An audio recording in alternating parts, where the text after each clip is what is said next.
MDI school YouTube channel पर बच्चों आप लोगों का स्वागत है। चलिए, हमने आपको संस्कृत में कल स्वरों की चर्चा की थी। आज हम व्यंजन के बारे में जानते हैं। कल हमने स्वर और व्यंजन की परिभाषा भी बताई थी। तो आज हम शुरुआत करते हैं कहाँ से? व्यंजन के प्रकार। तो आप लोग हेडिंग डाल लीजिए व्यंजन के प्रकार। क्या हेडिंग डाल लीजिए? व्यंजन के प्रकार। तो हेडिंग हो जाएगी आप लोगों की व्यंजन के प्रकार। ठीक, तो व्यंजन के प्रकार कौन कौन से हैं ये देखते हैं। ठीक, थोड़ा ग्राफ बना देना तो आपको आसानी से समझ में आएगा।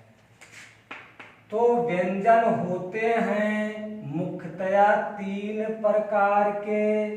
कितने प्रकार के? 3 प्रकार के व्यंजन मुख्यतया होते हैं 3 प्रकार के। ठीक, कौन कौन? तो व्यंजन जब मुख्यतया होते हैं 3 प्रकार के। नंबर 1 होता है स्पर्श व्यंजन। कौन होता है? स्पर्श व्यंजन। ठीक नहीं है? दूसरा अंतस्थ व्यंजन। अंतस्थ व्यंजन ये हो जाता है दूसरा। और तीसरा नंबर हो जाता है ऊष्म व्यंजन। कौन से व्यंजन? ऊष्म व्यंजन। तो व्यंजन कितने प्रकार के? तो व्यंजन 3 प्रकार के। कितने प्रकार के? 3। नंबर 1 स्पर्श व्यंजन, नंबर 2 अंतस्थ व्यंजन और नंबर 3 ऊष्म व्यंजन। आगे बढ़ें? बिल्कुल बढ़ेंगे भाई, क्यों नहीं बढ़ेंगे। स्पर्श व्यंजन में कौन कौन आते हैं? तो आता है का वर्ग, या इसी को अगर छोटा ऊ का मात्रा लगा दे तो कहा जाए कुवर्ग। कहा जाए कुवर्ग। और कुवर्ग में कौन कौन आते हैं अभी हम बताते हैं। अगला हो जाएगा चुवर्ग। ऐसे आप कहेंगे अगला हो जाएगा टूवर्ग। और यही नहीं, आप कहेंगे तुवर्ग और लास्ट कहेंगे पुवर्ग।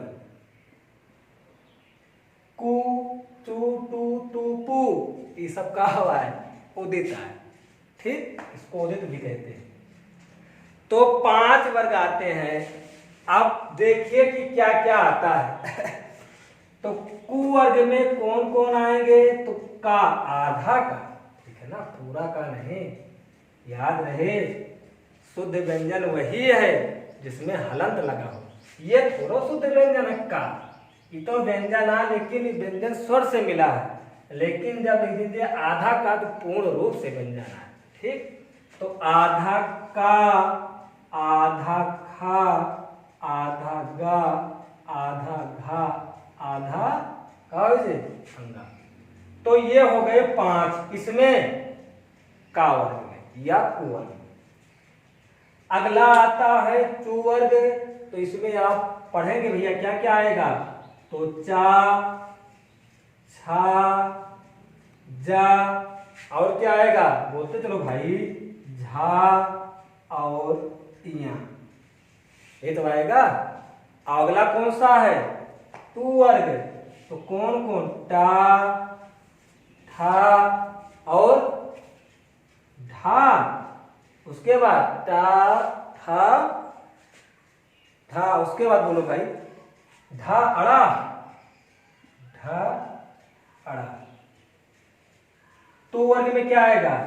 ता, आधा ता, था, दा, ता, था, दा और धा और ना, ये तो आएगा।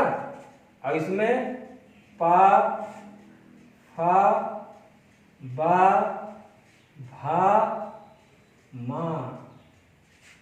देखो बढ़िया बन गया कि नहीं बन गया? आप कहोगे जी सर, देखो यह बन गया। इसको बोलो हम क्या कहते हैं? स्पर्श व्यंजन। और क्या कहते हैं?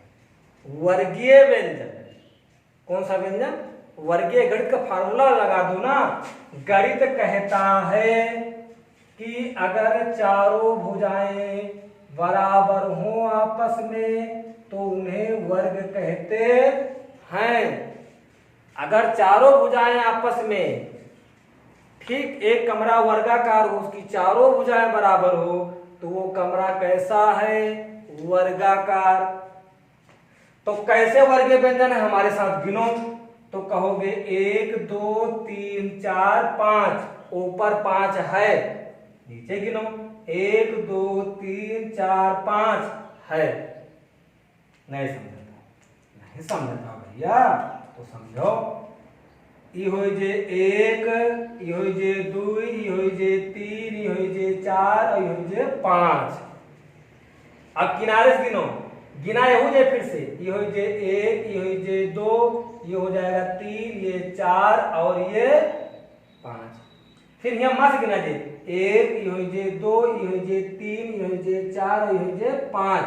अब यहाँ गिना जे 1, ये हो जे 2, ये हो जे 3, ये 4 और उसके बाद दोबारा ये हो जे 5। तो बताओ चारों तरफ से कितना कितना आ रहे? 5 5। तो यहाँ का एक नाम और क्या कहते हैं? तो इसको कहते हैं वर्गीय व्यंजन। क्या कहते हैं? वर्गीय व्यंजन। ठीक, क्लियर हुआ?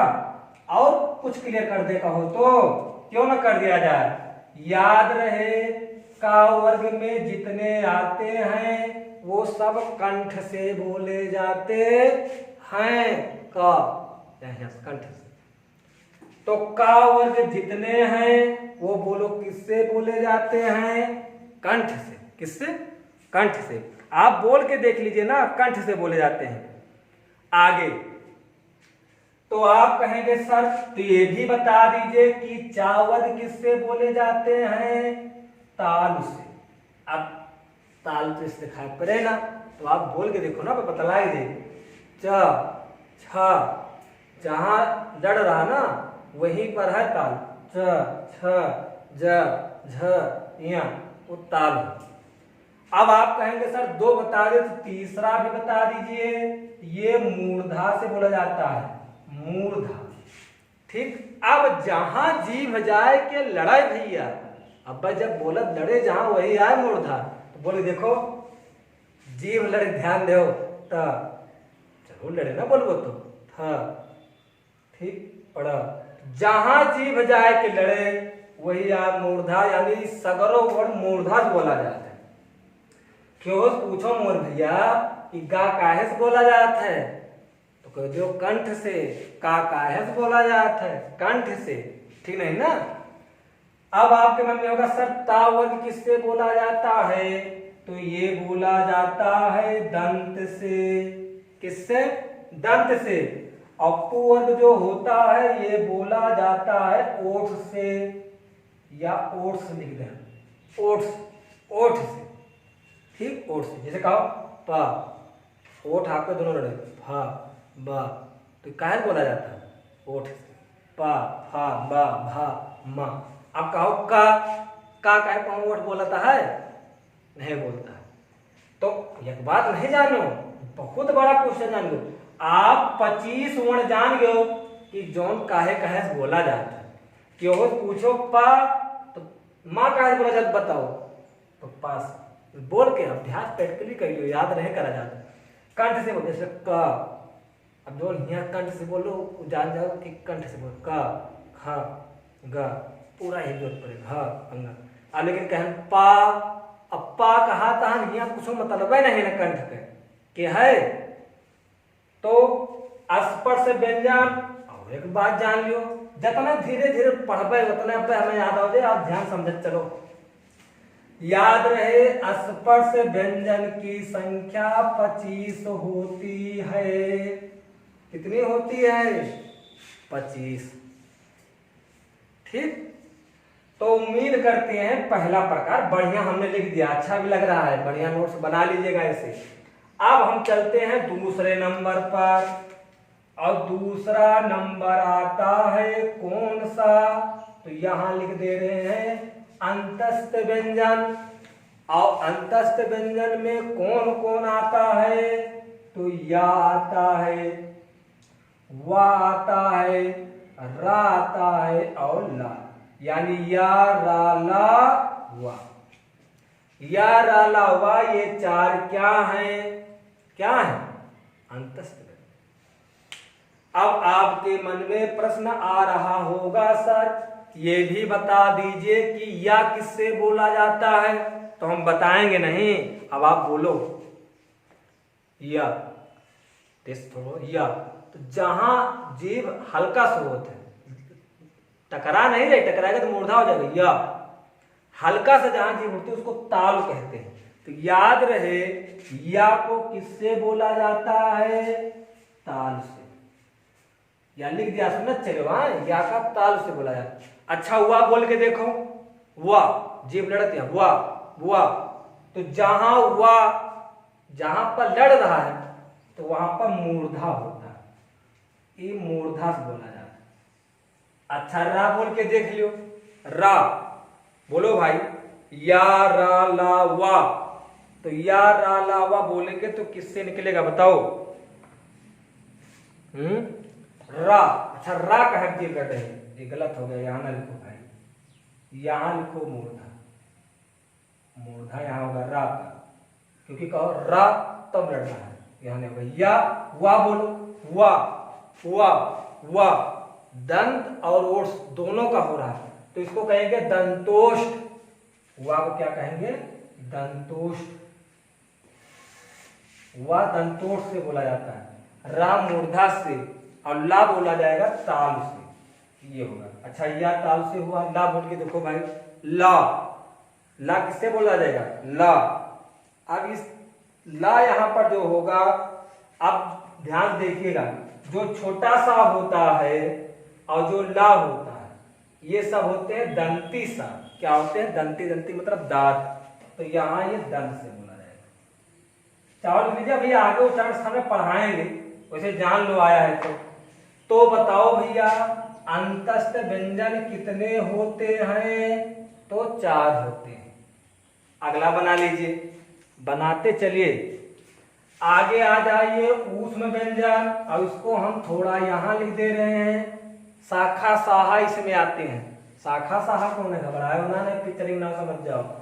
बड़ा सा, छोटा सा, खट्टी सा, तीनों सा आएंगे, और इधर की आएंगे हा। ये चारों का है ऊष्म व्यंजन। कौन व्यंजन? ऊष्म। छोटा सा, बड़ा सा, खट्टी सा, ये सब है ऊष्म व्यंजन। और इनकी भी संख्या कितनी होती है? तो इनकी संख्या 4 होती है। और ये जो बड़ा सा है ये ताल से बोला जाता है। बड़ा सा किससे? ताल से। और छोटा सा किससे बोला जाता है? तो दंत से। और जो खट्टी सा आपका होता है वो मूर्धा से बोला जाता है। और आपके मन में प्रश्न आ रहा होगा कि सर हा किससे बोला जाता है? हा, हा कंठ से ना, कंठ में लिख दी जाए, लिख दो भैया कंठ। तो कितने विस्तार से हमने आपको पूरा ब्लैक बोर्ड देखो भर गए, इतने अच्छे ढंग से बता रहे हैं कि आप तो इसको देखते रहिए, बस इसी में लीन हो जाएंगे। तो व्यंजन कितने प्रकार के? तो व्यंजन 3 प्रकार के। कितने प्रकार के? 3 प्रकार के। कौन कौन? तो नंबर 1 स्पर्श व्यंजन, और नंबर 2 अंतस्थ व्यंजन, और नंबर 3 कौन हो जाएंगे? ऊष्म व्यंजन। याद रहे स्पर्श व्यंजन की संख्या कितनी है? तो 25। और अंतस्थ व्यंजन की संख्या कितनी है? तो 4। और ऊष्म व्यंजन की संख्या कितनी है? तो 4। एक ही लाइन दोबारा रिवीजन करा खो देंगे हम, ध्यान दीजिएगा। स्पर्श व्यंजन का से लेकर मां तक होता है, का से लेकर मां तक होता है, जो कि 25 वर्ण आते हैं।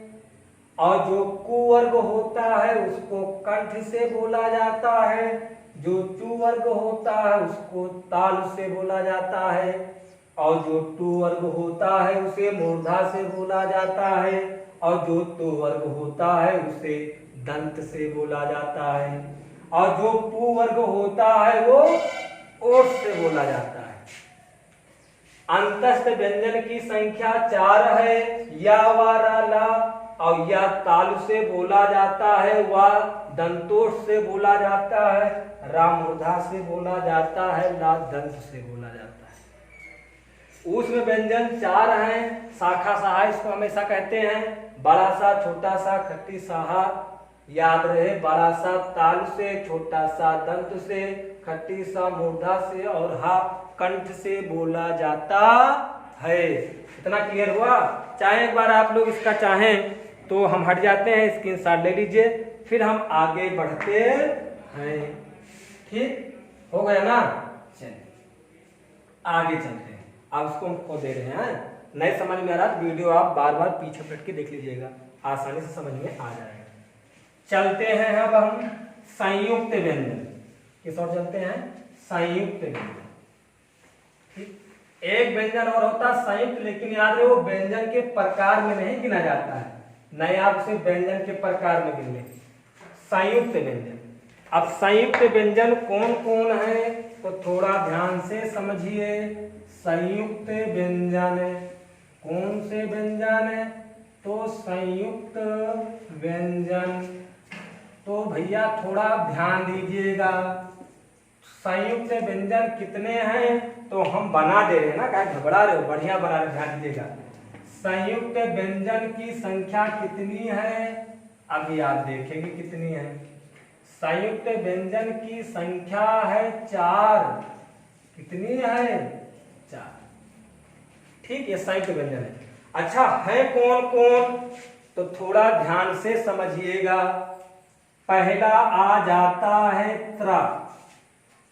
त्रा एक क्या है? संयुक्त व्यंजन है। ठीक, और एक आ जाता है छा, और एक हो जाता है ज्ञान। ठीक, तो ये 3 होते हैं संयुक्त व्यंजन, 4 नहीं 3 होते हैं संयुक्त व्यंजन। तो संयुक्त व्यंजन की संख्या 3 है। ठीक, अब हमने बना दिया, यानी हो जाएगा त्रा, और हो जाएगा छा, और ये हो जाएगा ज्ञान। त्रा छत्रिन ज्ञान, ये पढ़ते हैं ना। अब ध्यान दीजिएगा, तो ये जोन है इनको अब हम अलग अलग थोड़ा कर दे रहे हैं, थोड़ा लाल से लिखते हैं, ज्यादा समझ में। अब त्रा किससे मिलके बनता है समझते चलिए। पहले समझ लीजिए तब लिखिएगा। त्रा तो ये होता है आधा ता, और बनता है आधा रा, और बनता है आ। अब त्रा जो बन जाता है तो आधा ता, आधा रा और आ, जब मिलावा दे तब वह जाएगा बने त्रा। अच्छा, बहुत बढ़िया बात बताई, बहुत बढ़िया बात सुन लो। केहू से पूछो भैया कि त्रा कितने वर्ण से मिलके बना है तो कहे एक। अरे त्रा कहे मिलके बना है? एक कहीं बताए, लेकिन त्रा 3 वर्णों से मिलकर बना है। कहा त्रा, थोड़ा ध्वन में कहो त्रा, तो जब कहा जे त्रा तारा आ आएगा ना, तो त्रा 3 वर्ण से मिलके बना है। अच्छा भाई, अब हम चलते हैं छा की ओर, तो इसको क्या लिखेंगे तो आधा का, आधा खट्टी सा हो जाएगा, और आ, यानी आ तो सब में रहेगा, ये हो गया। और ज्ञा किससे मिलके बनेगा तो आधा जा, आधा इया, और आ से मिलके बनेगा, ये हो गया। तो बताओ कि संयुक्त व्यंजन की संख्या कितनी है तो जवाब होगा कि संयुक्त व्यंजन की संख्या 3 है। त्रा छा ज्ञा। और त्रा किससे मिलके बना? आधाता आधारा और आ, और छा यानी आधा का आधा खट्टी सा और आ। ज्ञा किससे मिलके बना? आधा जा आधा या और आ। ठीक, ये आप नोट कर लीजिए, संयुक्त व्यंजन हो गए। अब लास्ट पॉइंट हम और बता देंगे, आयोग वाह किसे कहते हैं। ठीक, फिर ये आपका वर्णमाला खत्म हो जाएगा। कल हम आपको पढ़ाएंगे माहेश्वर सूत्र, ठीक है ना, वो ज्यादा और समझ में आएगा और आपके व्याकरण में रखा हुआ है, ठीक है ना। तो आप बढ़िया रिवीजन करते चलिए। ठीक, अब हम चलते हैं आयोग वाह, ये नोट कर लीजिएगा, वीडियो रोक के या चाहो तो आप इसके साथ ले लीजिए। ठीक, चलिए अब हम आगे आते हैं आयोग वाह। ये क्या है?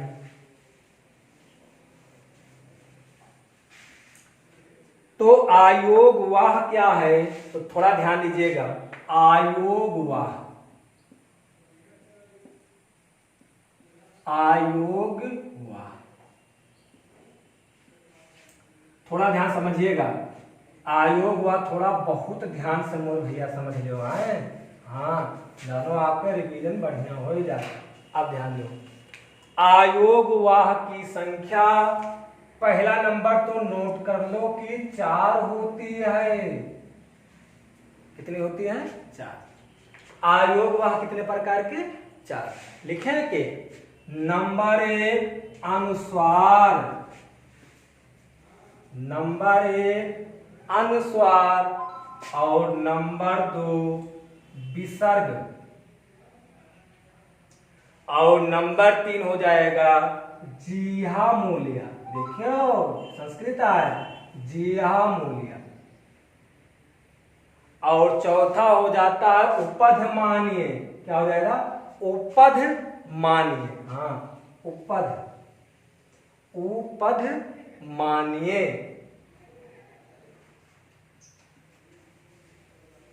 चलिए ठीक, आज ये वर्णमाला खत्म हो जाएगा। दो ही वीडियो में आपको खत्म। पहली वीडियो में हमने स्वर के बारे में, आज व्यंजन पढ़ा रहे हैं, पूरा खत्म कर देंगे, घबराइए नहीं, थोड़ा बचा हुआ है। अब ध्यान दीजिएगा, तो हमारे साथ बोलिए कि आयोगवाह की संख्या कितनी है? 4। धीरे धीरे पढ़िए, ताकि याद, ऐसा पढ़ो कि याद ही हो जाए ना। घर जाओ गाना गाओ आराम से। आयोगवाह कितने होते हैं? तो आयोगवाह 4 होते हैं।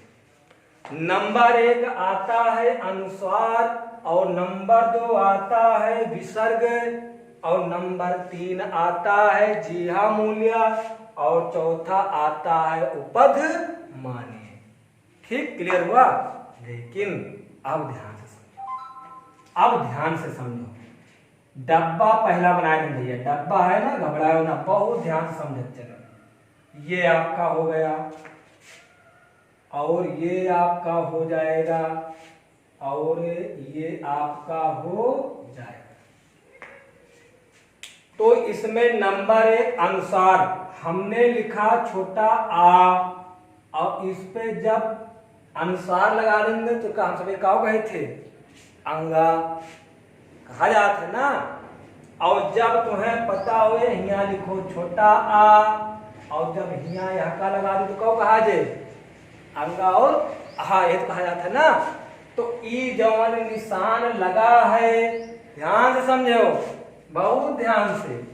ई जो निशान लगा यही का कहा थी विसर्ग, और जो एक निशान यहाँ है यह का कहा थी अनुसार।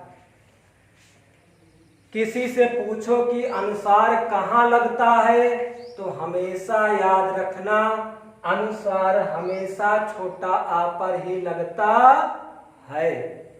जैसे हमने लिख दिया संसार, संसार।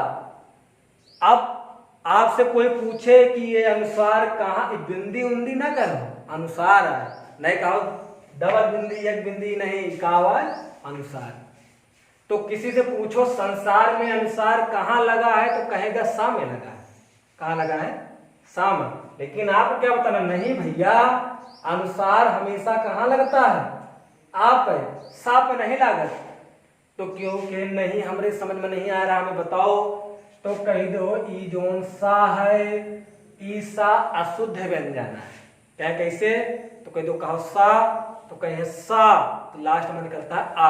काम करता है आ। तो ध्यान समझ लो, जब इस सा का हलंत लगावा दे तो काव निकले आ, और जैसे ही अलग हुए तैसे ही अनुसार लेके अलग हुए।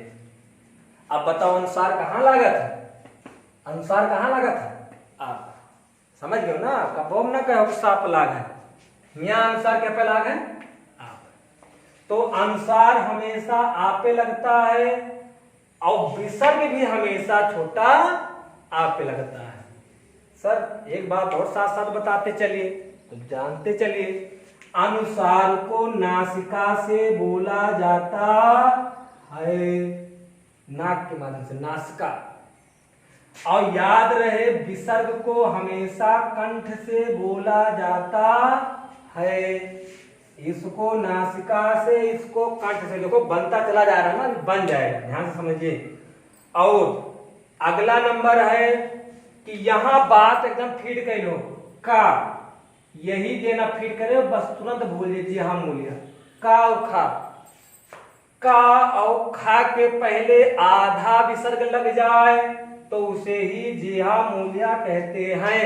अब आधा विसर्ग देखो, मैं घबरा जाओ, ये है आधा विसर्ग, ये है, इसे आधा विसर्ग कहते हैं। और याद रहे जिहा मूल्य तभी होगा जब ये विसर्ग केवल का और खा के ही पहले हो और किसी के पहले ना हो।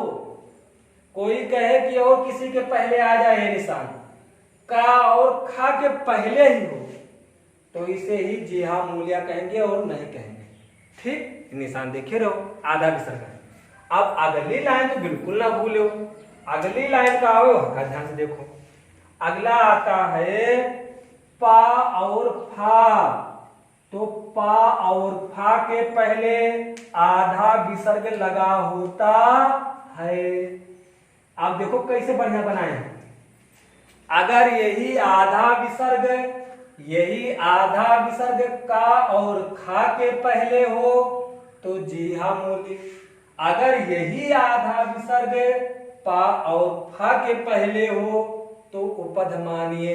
लेकिन याद रहे पा और फा के अलावा किसी के पास ना लगा हो विसर्ग, लगा होगा आधा विसर्ग तो वो उपध मानिए नहीं है। और का और खा के पहले ध्यान दे रहे हो, नए क्यों कहो आधा विसर्ग लगा कि होगा उपध मानिए और कह दो जिहा मूल्य। का और खा के केवल आगे हो तो जिहा मूल्य और पा और फा के आगे हुए तो उपध मानिए। अब आपके मन में होगा सर जैसे आपने बताया कि अनुसार को नासिका से बोला जाता है, विसर्ग को कंठ से बोला जाता है, तो सर जिहा मूल्य को किससे बोला जाता है? तो उसको भी लिख लीजिए, इसको बोला जाता है जिहा मूल से। ठीक, जिहा मूल। और ध्यान दीजिएगा उपद माने नहीं भूलेंगे। पा और फा बोल के देखो, पा फा पा फा, काहे से? अभी पढ़ावा है ना, ओट्स से। काहे से? ओट्स, ओट्स से बोला जाता है, तो यहाँ लिख लीजिए ओट्स। ये हो गए आयोग हुआ। आज यही तक वर्णमाला था, वर्णमाला का पहला चैप्टर क्लियर हुआ। कल से हम माहेश्वर सूत्र पढ़ाएंगे। एक बार जो जो हमने बनाया है पहले एक बार आप स्क्रीनशॉट ले लीजिए, एक बार फिर हम जल्दी जल्दी समझा देते हैं। ऐसे अगर जो नोट्स बना लेगा तो संस्कृत व्याकरण उसकी लाजवाब। ये आप 10वीं तक पहुंच गए हैं, या आज से पूछा जाता है जिहा मूल्य क्या, उपद माने क्या, जानते ही नहीं।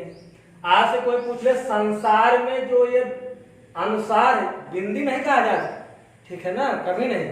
ये नहीं कि विसर्ग है, निशान है विसर्ग पे, ये अनुसार है। और हमेशा एकदम फीड कर लो दिमाग में, अनुसार हमेशा केवल आप पे लागत है, किसी पे नहीं लगता, सिर्फ आप है। हमने दिखा तो दीदी आपको, संसार में यहाँ सा पे लगा, लोग कहेंगे सा पे लगा है, लेकिन बोलो सा। जब सा बोलते हैं तो आ निकलता है, देखो आधा सा धन आ, तो अनुसार कहाँ चला आप। एक बार फिर समझ लीजिए, हमारे साथ रिवीजन करिए। तो बताइए कि आयोगवाह कितने प्रकार के होते हैं? तो साथ साथ बोलते चलिएगा मन में कि आयोगवाह 4 होते हैं। अच्छा, कौन कौन होते हैं? तो पहला अनुस्वार होता है, दूसरा विसर्ग होता है, तीसरा जिया मूल्य और चौथा उपधमानीय होता है। याद रहे, अनुसार हमेशा छोटा आ पे लगता है और विसर्ग भी हमेशा छोटा आ पर ही लगता है और जिहा मूल्य या आधा विसर्ग हमेशा का और खा के पहले लगता है और उपधमानीय में जो आधा विसर्ग होता है वो केवल 2 बार केवल बोलने का मतलब क्या हो कि केवल फा और पा और फा के पहले लगता है। फिर लास्ट लाइन बचे ना, अनुस्वार को नासिका से बोला जाता है, विसर्ग को कंठ से बोला जाता है और जिहा मूल्य को जिहा मूल से बोला जाता है और उपधमानियों किससे बोला जाता है? ओठ से। तो वर्णमाला का पहली वीडियो आपको मिल ही चुकी होगी, नहीं मिले तो भी मिल जाएगा। अब ये दूसरी वीडियो है। मैंने संस्कृत का पहला चैप्टर पढ़ा दिया, कल भी ऐसे नोट्स बनवाए थे। अब आप शिकायत नहीं कर सकते कि नोट्स नहीं बनवाया जा रहा, हम हट भी जाते हैं। आप अपने मोबाइल से स्क्रीनशॉट भी ले सकते हैं, आप खींच लिया करें और जैसे जैसे हम बनाए रहते हैं ऐसे अपने कॉपी में बनाए रहिए। स्कूल जब खुलेगा तो आप इसे चेक करा दीजिएगा और रोज आप रिवीजन करा करें। अगर जब कभी भूल जाए तो वीडियो ऑन करके फिर से देख सकते हैं। अगर यही ऑफलाइन होता है, यहाँ स्कूल में पढ़ने आते तो हम पढ़ा के चले जाते, भूल गए तो भूल गए। ऑनलाइन में आपको फायदा क्या, जब चाहे रात में, दिन में, सुबह, जब भी मौका हो मोबाइल में टच करो, शुरुआत हो जाएगा कि आयोग हुआ क्या है, बार बार रिवीजन आपका हो जाएगा। तो आप यहाँ तक नोट्स बना लीजिएगा। पहला चैप्टर खत्म हुआ। कल हम आपको पढ़ाएंगे माहेश्वर सूत्र और बढ़िया तरीका बताएंगे उसकी। बढ़िया पहले श्लोक बढ़िया पढ़ाएंगे कि नित्यावसाने नटराज राजो ननाद धक्काम नो पंचवारम। महर्षि पाणि एक बार तप कर रहे थे तो शिव जी का डमरू 14 बार बजा और उन्होंने 14 बार शंकर जी के द्वारा बजाए गए डमरू का गहन अध्ययन किया और उसी के डमरू के माध्यम से 14 सूत्रों का निर्माण किया है। तो कल हम आपको माहेश्वर सूत्र बहुत लाजवाब पढ़ाएंगे। तो याद रहे, माहेश्वर सूत्र में प्रत्याहार भी बनते हैं, उनकी भी गणना हम करेंगे। तो ये आपको कल हम आपको बढ़िया अच्छे तरीके से समझाएंगे। आप संक्षिप्त में स्वर को संस्कृत में अच कहते हैं और व्यंजन को हल कहते हैं। ये सब छोटी छोटी बातें जाने रहिएगा। दोनों वीडियो बार बार देखिएगा। उम्मीद करते हैं कि आपको ये पूर्ण रूप से वर्णमाला वाला चैप्टर समझ में आया होगा। ठीक, तो बढ़िया रिवीजन करिएगा और अपने हित मित्र सहपाठी सबको बताइए। अपने अपने मोबाइल में चाहे जो जिस स्कूल में पढ़ रहा हो, कोई तैयारी भी कर रहा हो कोई, तो उसको सबको इस लाभ देगा, इससे बाहर नहीं जाएगा। ठीक, तो बहुत बहुत धन्यवाद, बहुत बहुत धन्यवाद।